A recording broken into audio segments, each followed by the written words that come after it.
ఆదికాండము 10వ అధ్యాయము. ఇది నోవహు కుమారులగు షేము, హాము, యాపెతను వారి వంశావళి. జలప్రళయము తరువాత వారికి కుమారులు పుట్టిరి. యాపెతు కుమారులు గోమెరు, మాగోగు, మాదయి, యావాను, తుబాలు, మెషెకు, తీరసు అనువారు. గోమెరు కుమారులు అష్కనజు, రీఫతు, తోగర్మా అనువారు. యావాను కుమారులు ఏలీషా, తర్షీషు, కిత్తీము, దాదోనీము అనువారు. వీరి నుండి సముద్రతీరమందుండిన జనములు వ్యాపించెను. వారి వారి జాతుల ప్రకారము, వారి వారి భాషల ప్రకారము, వారి వారి వంశముల ప్రకారము ఆయా దేశములలో వారు వేరైపోయిరి. హాము కుమారులు కూషు, మిస్రాయిము, పూతు, కనాను అనువారు.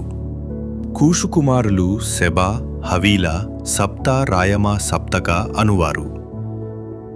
రాయమా కుమారులు షేబా, దదాను అనువారు. కూషు నిమ్రోదును కనెను. అతడు భూమి మీద పరాక్రమశాలి అయ్యుండుటకు ఆరంభించెను. అతడు యెహోవా ఎదుట పరాక్రమము గల వేటగాడు కాబట్టి యెహోవా ఎదుట పరాక్రమము గల వేటగాడైన నిమ్రోదు వలె అను లోకోక్తి కలదు. షీనారు దేశములోని బాబెలు, ఎరెకు, అక్కదుకల్నే అను పట్టణములు అతని రాజ్యమునకు మొదలు. ఆ దేశములో నుండి అషూరుకు బయలుదేరి వెళ్ళి నీనెవెను, రహోబోతీరును, కాలహును, నీనెవెకును కాలహుకును మధ్యనున్న రెసెనును కట్టించెను. ఇదే ఆ మహాపట్టణము. మిస్రాయిము లూదీయులను, అనామీయులను, లెహాబీయులను, నప్తుహీయులను, పత్రుసీయులను, కస్లూహీయులను, కఫ్తోరీయులను కనెను. ఫిలిష్తీయులు కస్లూహీయులలో నుండి వచ్చినవారు.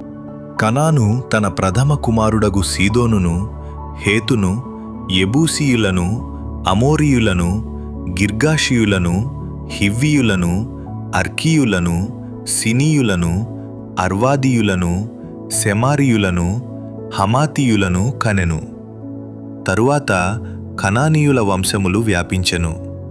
కనానీయుల సరిహద్దు సీదోను నుండి గెరారుకు వెళ్ళు మార్గములో గాజా వరకును, సొదోమ, గొమొర్రా, అద్మా, సెబోయిములకు వెళ్ళు మార్గములో లాషా వరకును ఉన్నది.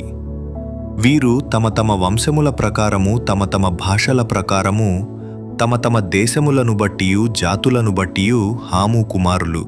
మరియు ఏబెరి యొక్క కుమారులందరికీ పితరుడును. పెద్దవాడైన యాపేతు సహోదరుడునగు షేముకు కూడా సంతానము పుట్టెను. షేము కుమారులు ఏలాము, అషూరు, అర్పక్షదు, లూదు, అరామనువారు.